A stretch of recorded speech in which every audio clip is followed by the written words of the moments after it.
नमस्कार दोस्तों, अनुज coaching centre में आप सभी का स्वागत है। मैं आपके सामने डीआर सर लेकर आया हूँ राजस्थान का अफवाह तंत्र एवं नदियां। साथियों ध्यान दो, राजस्थान में अफवाह तंत्र एवं नदियां।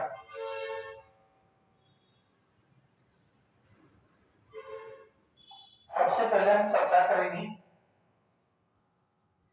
अफवाह क्या है और एक होता है अफवाह तंत्र क्या है। सबसे पहले ध्यान दो, अफवाह क्या है। अफवाह हम उसे कहते हैं जहां नदियों का एक निश्चित मार्ग हो, जहां से नदियां एक निश्चित मार्ग होकर बहती हैं, उसे हम अफवाह कहते हैं। यह एक नदियों का निश्चित मार्ग है। ये अफवाह तंत्र क्या है भाई? अफवाह तंत्र जहां पर बहुत सारी नदियां आकर मिलती हो उसे ही हम अफवाह तंत्र कहते हैं, या नदियों का जाल को अफवाह तंत्र कहते हैं। नदियों का जाल को अफवाह तंत्र कहते हैं। नदियों का जो जाल होता है उसे अफवाह तंत्र कहते हैं। साथियों बने रहो, मैं आपके लिए बहुत ही आसान तरीके से नदियां लेकर आया हूँ। प्रत्येक नदियों की स्टोरी और चुटकुले के माध्यम से आपको करेक्टली करवा दूंगा ताकि आपको कोई दिक्कत नहीं है।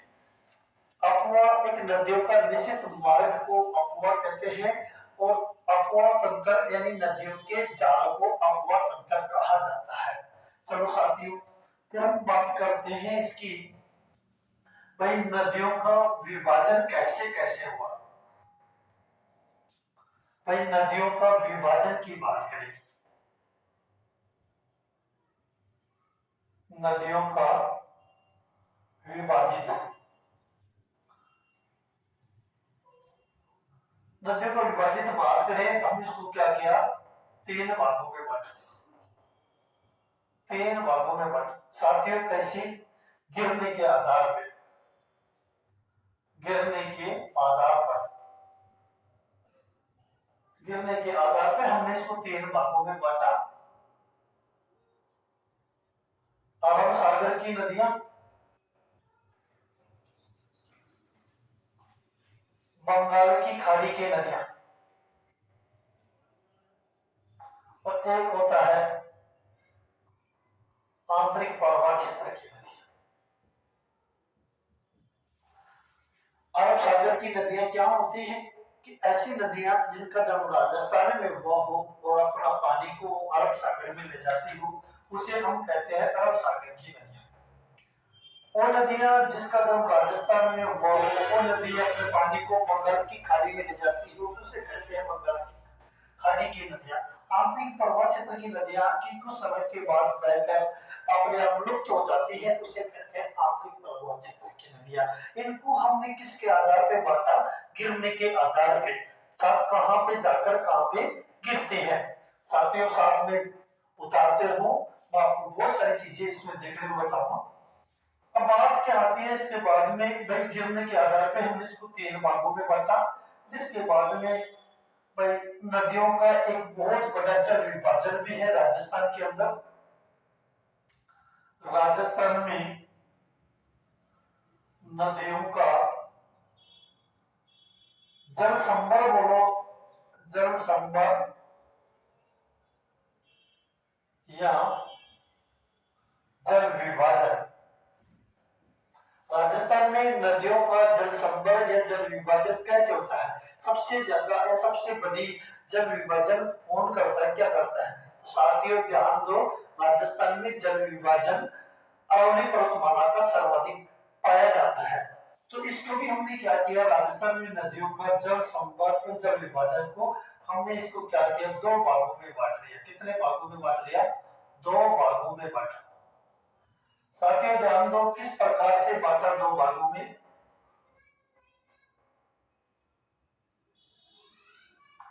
साथियों राजस्थान की जो नदियां बहती हैं राजस्थान में, तो वो उनके अंदर सबसे महत्वपूर्ण है कि अरावली पर्वतमाला, जो जल का विभाजन करती है अरावली पर्वतमाला। देखो अरावली पर्वतमाला के अंदर जो नदियां जन्म लेती हैं वो दो तरफ अपना जल को ले जाकर घेरती हैं। भाई इधर से जो जन्म ली हुई नदियां हैं, इधर से जो जन्म ली हुई नदियां हैं वो तो अपना जल लाती हैं अरब सागर में। किस में लाती है साथियों? अरब सागर में। और इधर की जो नदियां हैं, इधर का जो दरार की जो नदियां हैं, ये पानी ले जाती है अपना बंगाल की खाड़ी में। तो बंगाल की खाड़ी में साथियों अरावली पर्वतमाला एक ऐसी संकरला है जो नदियों को समांतर दो भागों में बांटती है। एक तरफ का पानी इसका जाता है अरब सागर में और दूसरे तरफ का पानी जाता है बंगाल की खाड़ी में। दूसरी बात, यह राजस्थान का समांतर दो भागों में बंटवारा भी करती है अरावली पर्वतमाला।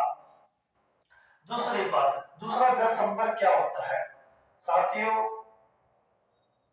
एक है बोराट का पठार। बोराट का पठार साथियों, ये बोराट का पठार है, ये भी एक महत्वपूर्ण जल विभाजन है।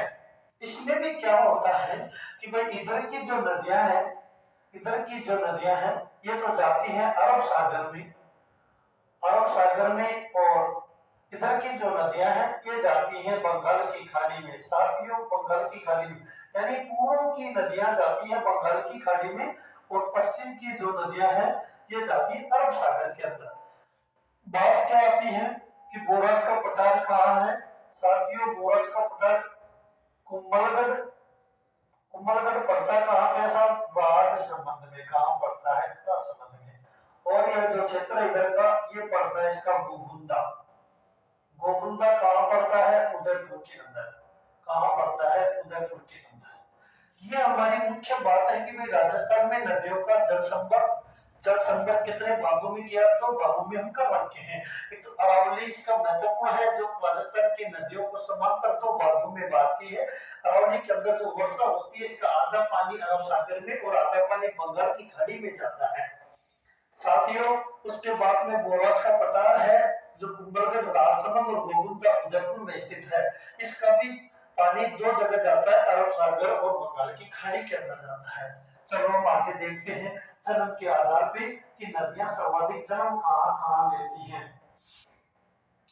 बने रहो साथियों और अपने साथियों को शेयर करो, बताओ कि राजस्थान की नदियां चल रही हैं आज। साथियों राजस्थान में नदियों का सर्वाधिक उद्गम, देखो बहुत अच्छा प्रश्न निकल के आया है। राजस्थान में सर्वाधिक नदियों का जो उद्गम होगा, राजस्थान में नदियों का सर्वाधिक उद्गम कहां कहां से होता है? देखो दोस्तों पठारी क्षेत्र से, पठारी क्षेत्र से 70% नदियों का उद्गम होता है और मैदानी क्षेत्र से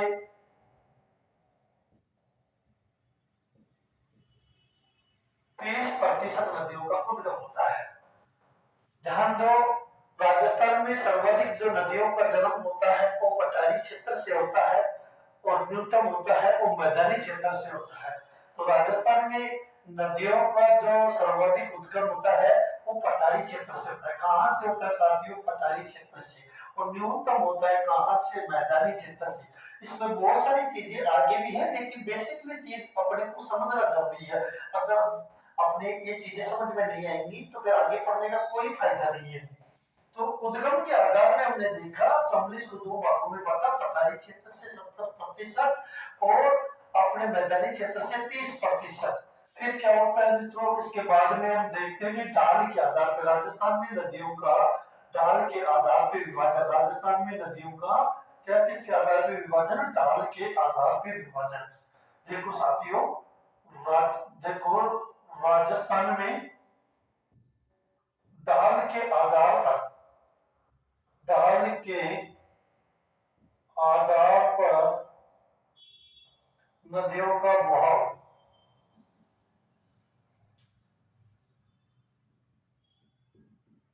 अच्छा साहब, बहुत मोस्टली चीज आ गई। पूरे राजस्थान में ढाल के आधार पर नदियां किस किस तरफ में चलती हैं? साथियों, गौर करने वाली चीज है जब निकल के देखो। राजस्थान कई बार मुझे लगता है कि राजस्थान में वो कौन सी नदी है जो दक्षिण से प्रवेश करके दक्षिण की ओर मुड़ जाती है, उनके ऊपर चर्चाएं करेंगे। वो माही नदी है। लेकिन दोस्तों, एक ऐसी नदी भी है जो दक्षिण से प्रवेश करती है और उत्तर की ओर चली जाती है। सबसे पहले हम देखेंगे भाई, ये राजस्थान है, इसका ढाल कैसे है साथियों? ये इसका ढाल है। क्या है ये? इसका ढाल है। क्या है इसका? ये ढाल है साथियों, ढाल। तो देखो इस प्रकार का इसका क्या होगा? ढाल है। तो साथियों नोट में ध्यान रखो, दो नदियां राजस्थान में ढाल के विपरीत चलती है। कौन सी है साहब? कांतली और चंबल। अब ध्यान दो साथियों, मैं आपको कांतली और चंबल चला के दिखा। तो साथियों यहाँ पे क्या है? सीकर है। यहां से नदी जन्म लेती है खंडेला की पहाड़ी से।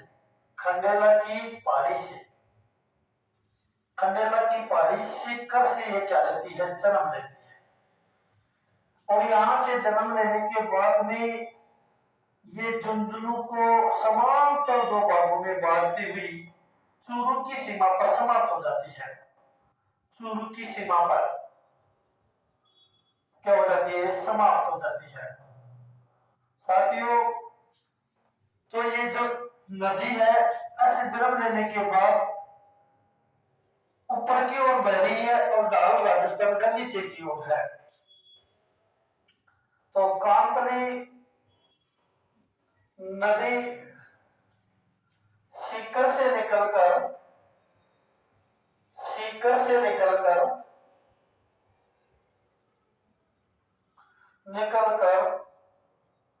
झुंझुनू को दो समांतर भागों में बांटती हुई समांतर भागों में बांटती हुई चूरू की सीमा पर समाप्त हो जाती है। साथियों ध्यान दो, कांतली एक ऐसी नदी है, कांतली एक ऐसी नदी है जो सीकर से निकलकर झुंझुनू को समांतर दो भागों में बांटती हुई चूरू की सीमा पर यह समाप्त हो जाती है। तो साथियों ये अपनी क्या है? ढाल के विपरीत चलती है। किसके विपरीत चलती है? ढाल के विपरीत चलती है। तो कांतली नदी है साहब। अब ये मैं तुम्हारे को बाद में बताऊंगा कि भाई इसका कांतली का नाम कांतली क्यों पड़ा, क्योंकि ये सर्वाधिक जब चलती है ना तो कटाव अधिक करती है, इस वजह से इसका नाम कांतली पड़ा। ये एक मौसमी नदी भी है। वैसे मैं आपके पास में बहुत सारी चर्चाएं करूंगा। आंतरिक प्रवाह क्षेत्र की सबसे बड़ी नदी घग्गर नदी कितनी बड़ी? 465। सबसे छोटी नदी काकनी नदी जिसे मसूरदी कहते हैं, कहाँ चलती है साहब? वो जैसलमेर में चलती है 17 किलोमीटर। लेकिन आंतरिक प्रवाह क्षेत्र की पूर्ण बहाव की दृष्टि से लंबी जो नदी होगी वो नेतृत्व कौन सी होगी? काकनी नदी होगी। चलो साथियों, इसके बाद में क्या होता है कि भाई मध्य प्रदेश से नदी निकलती है और ये देखो साहब ये नदी है चंबल नदी। तो चंबल नदी भी यहाँ से प्रवेश करती है चित्तौड़गढ़ के 84गढ़ चित्तौड़गढ़ से प्रवेश करती है। कहां से प्रवेश करती है? चित्तौड़ से प्रवेश करती है साहब, चित्तौड़गढ़ से। और यहाँ प्रवेश करने के बाद में ये क्या करती है? दक्षिण से उत्तर की ओर बहती है तो ये नदी भी क्या है, ढाल के विपरीत बहती है। ढाल के क्या बहती है, विपरीत बहती है। तो साथियों ध्यान दो, ढाल के विपरीत बहने वाली दो ही नदियां हैं, कौन कौन सी, चंबल और कांतरी नदी, जो ढाल के विपरीत बहती है। अब बताऊं भाई, मोस्टली कई चीजें थोड़ा ध्यान से सुनो। मोस्टली क्या क्या है भाई, राजस्थान में सबसे लंबी नदी, सबसे लंबी नदी, देखो राजस्थान की सबसे लंबी नदी की बात करें तो अपने को सीधी सी कह देना, राजस्थान में सबसे लंबी नदी होगी चंबल नदी। चंबल नदी पहले क्या थी साहब, 966 थी। ये तो क्या थी, प्राचीन बात कर रहा है। अब सब 1051 हो गई, ये क्या है, नवीन बात है। इसकी लंबाई पहले 966 थी, अब कितनी हो गई, 1051 किलोमीटर, 51 किलोमीटर चलती है, 1051 किलोमीटर ये नदी चलती है। इस नदी को हम कह सकते हैं राजस्थान की सबसे लंबी नदी कौन सी होगी, चंबल नदी को राजस्थान की सबसे लंबी नदी कह देंगे। अच्छा साथियों, राजस्थान में पूर्ण भाव से, राजस्थान में पूर्ण भाव से, देखो पूर्ण रूप से बहने वाली, पूर्ण रूप से बहने वाली जो नदी है वो कौन सी नदी है, तो बनास नदी। कौन सी नदी, बनास नदी। साथियों ध्यान दो, बनास नदी खनमोर की पहाड़ी से निकलती है और ये राजसमंद में है। बनास नदी पर बिशनपुर बांध टोंक जिले में बना हुआ है, जिससे सबसे लंबी राजस्थान की पेयजल परियोजना निकाली गई है। साथियों जब एक एक नदियां पढ़ोगे आपका दिल खुश हो जाएगा। तो साथियों राजस्थान में पूर्ण रूप से बहने वाली नदी भी कौन सी होगी, बनास नदी। अब ये देखते हैं कि भाई राजस्थान में कौन सा जिला है जहाँ पे नदियां ही नहीं है। तो मैं आपको बार बार बताता रहता हूँ, राजस्थान के दो ऐसे जिले हैं जहाँ पे कोई भी नदियां नहीं है। साथियों वो दो जिले कौन से होंगे, चूरू और बीकानेर, चूरू और बीकानेर। साथियों दोनों ऐसे हैं, यहाँ कोई भी नदी नहीं है, कोई भी क्या नहीं है, यहाँ पे नदी नहीं है, कोई भी नदी नहीं है। सर्वाधिक नदियों वाला संभाग, सर्वाधिक नदियों वाला संभाग, सर्वाधिक नदियों वाला वाला जो संभाग होगा वो होगा साथियों कोटा। कौन सा होगा, कोटा। सर्वाधिक नदियों वाला संभाग होगा कोटा। तो मैं आपको मित्रों बार बार कहता रहता हूं कि भाई नदियां अपन पढ़ेंगे, एक एक नदियां करके पढ़ेंगे, तो बहुत ही महत्वपूर्ण नदियां हैं जो आपके सामने मैं लेकर आ रहा हूँ। साथियों अपने साथियों में शेयर कर दो और पढ़ते रहो। मैं आपको कंप्लीट पूरी संपूर्ण राजस्थान जितने भी जो नदियां चलती हैं, सब नदियां मैं आपको इस वीडियो के माध्यम से देखने को मिलेंगी। मैं इस वीडियो के माध्यम से आपको संपूर्ण नदियां करवा दूंगा साथियों। तो देखो बात क्या आती है कि हम पढ़ेंगे अब एक एक करके नदियां। मैं पहले किसकी पढ़नी है, क्या नहीं पढ़नी है, तो हम पढ़ेंगे सबसे पहले नदियां पढ़ेंगे।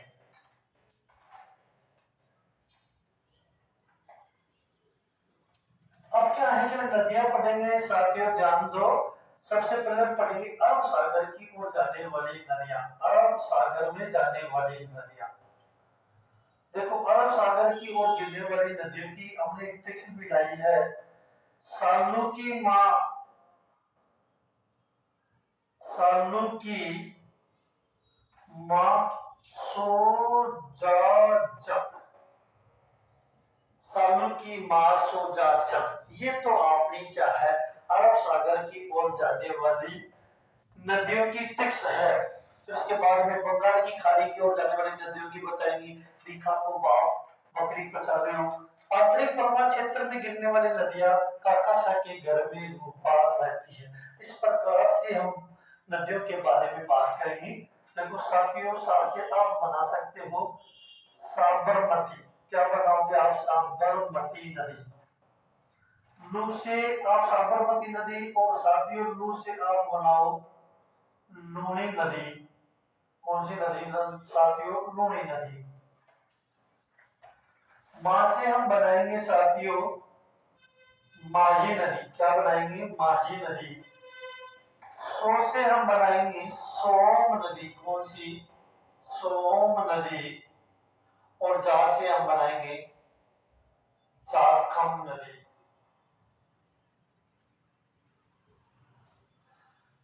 जाखम नदी कैसे बनाए साथियों? पश्चिम बनास नदी।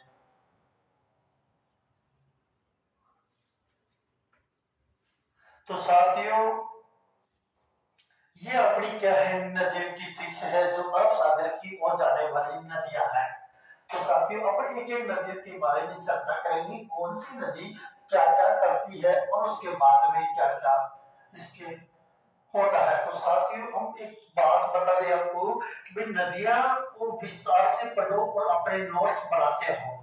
देखते हैं सबसे पहले हम पढ़ लेते हैं माही नदी। कौन सी नदी की बात करें? माही नदी की अब बात करें। देखो माही नदी की अपन एक बार बात कर लेते हैं, थोड़ा सा मानचित्र के माध्यम से देख लो, फिर हम आगे विस्तार से पढ़ते हुए चलेंगे। माही नदी देखो साथियों, माही नदी का जो जन्म होता है ये कहां से होता है? सब मध्य प्रदेश से होता है।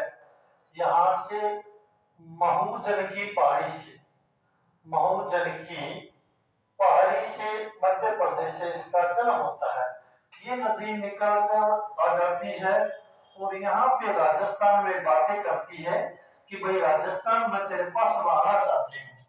तो देखो यहाँ से नदी जो प्रवेश करती है ये है खाटू के निकट। खाटू के निकट, खाटू के निकट कहाँ पड़ता है साहब? ये पड़ता है साथियों बांसवाड़ा में। कहाँ पड़ता है? बांसवाड़ा में। खाटू के निकट बांसवाड़ा से नदी राजस्थान में घुसने की बातें करती है। तो खाटू के निकट ये नदी राजस्थान में घुसने की बात करती है और क्या प्रवेश करी जाती है, इस स्थल को कहते हैं प्रवेश स्थल। अच्छा साहब, फिर ये नदी आगे चला जाती है और इसका इच्छा नहीं होती, ये वापसी आ जाती है। साथियों ये लो साहब, ये नदी होगी साहब। अब साथियों आपको दिख ही रहा है कि भाई नदी राजस्थान में दक्षिण से प्रवेश करके वापसी दक्षिण की ओर घूम जाती है। यहाँ से एक रेखा गुजरती है और उस रेखा का नाम होता है कर्क रेखा। साथियों ध्यान दो, उसका नाम है कर्क रेखा। कर्क रेखा, और कर्क रेखा भी गुजरती है तो इसको ये कितनी बार काटती है? 2 बार काटती है। कितनी बार? 2 बार ये रेखा को काटती है, कर्क रेखा को 2 बार काटती है। अच्छा साहब, कर्क रेखा की सब जो लंबाई कितनी है? देखो इसकी लंबाई की बात करें 26 किलोमीटर है। सर्वाधिक लंबी किसमें है? सब ये सर्वाधिक बांसवाड़ा में है। सब कहां पे है? ये सर्वाधिक बांसवाड़ा में है। अच्छा साहब कोई बात नहीं, छोड़ो। अब क्या होता है कि यहाँ पे माही नदी के ऊपर बांसवाड़ा के अंदर यहाँ पे एक बांध बना पड़ा है। क्या बना पड़ा है? बांध। उस बांध का नाम क्या होगा साथियों? ये माही बजाज सागर बांध। माही बजाज सागर बांध, ध्यान दो मित्रों, माही बजाज सागर बांध। इसकी लंबाई है 3109 मीटर, यानी राजस्थान का लंबा बांध। राजस्थान का लंबा बांध है साथियों, ध्यान दो, राजस्थान का सबसे लंबा बांध है माही बजाज सागर बांध। और ये किस नदी पर है? माही नदी पर। माही एक नदी है, बजाज जमुनालाल बजाज के नाम पर इसका नाम पड़ा। जमुनालाल बजाज कौन है साहब? जमुनालाल बजाज एक क्रांतिकारी है जो सीकर का रहने वाला था। अब यहाँ पे क्या होता है, इसी के आसपास का जो ये धरातल है, ये बाग है, इस बाग का नाम है छप्पन का मैदान। छप्पन का मैदान साथियों, कई बार कहा जाता है कि छप्पन गांव के समूह को छप्पन का मैदान कहते हैं। नहीं, माही नदी के आसपास का जो धरातल है उसे कहते हैं छप्पन का मैदान। ये देखो यहाँ पे ये जो क्षेत्र है, इस क्षेत्र को कहा जाता है काठल का मैदान। किसका कहते हैं? काठल का मैदान। साथियों ध्यान दो, काठल का मैदान पड़ता कहाँ पे? प्रतापगढ़ के अंदर। कहाँ? प्रतापगढ़ में। और छप्पन का ये पड़ता है बांसवाड़ा में। अच्छा साहब, फिर क्या होता है कि भाई ये माही नदी है, ये माही नदी डूंगरपुर और बांसवाड़ा दोनों जिलों की क्या बनाती है? सीमा भी बनाती है। ध्यान दो, डूंगरपुर डूंगरपुर वह क्या? बांसवाड़ा, बांसवाड़ा की ये क्या बनाती है? दोनों की सीमा बनाती है। दोनों की ये सीमा भी बनाती है। चलो कोई बात नहीं, बनाने दो। अब क्या होता है कि माही नदी के अंदर उदयपुर से एक नदी आती है। कहां से? उदयपुर से एक नदी आती है। साथियों ध्यान दो, उदयपुर से एक नदी आती है और यह नदी ये चली सा उदयपुर से नदी आ गई और इसके अंदर चली गई है। साथियों ध्यान दो, इस नदी का नाम है सोम नदी। क्या नाम है? सोम नदी। और साथियों ध्यान दो, सोम नदी उदयपुर से निकलती है और इसी नदी के किनारे, सोम नदी के किनारे क्या है साथियों? सोम नदी के किनारे एक मंदिर है और वो मंदिर का नाम है, साथियों उस मंदिर का नाम है देव सोमनाथ। क्या नाम होगा उसका? देव सोमनाथ। देव सोमनाथ मंदिर का नाम है, देव सोमनाथ। साहब ये मंदिर कहाँ है? ये डूंगरपुर में है। कहाँ पे? ये डूंगरपुर में है, देव सोमनाथ।